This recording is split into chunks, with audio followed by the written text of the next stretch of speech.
Marcoleta, 'no, Marcoleta, 'yan si Rodante Marcoleta, tama kayo ng inyong naririnig.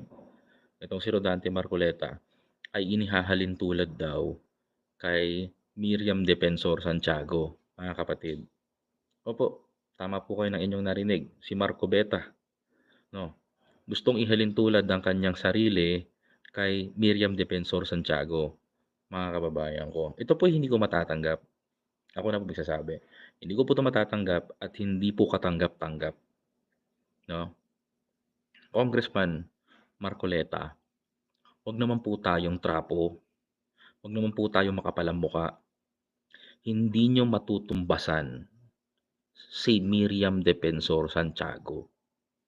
Nagkaroon po ng isang advertising itong si Marcoleta, mga kababayan, makinig po kayo, mga kapatid, Nagkaroon ng isang advertisement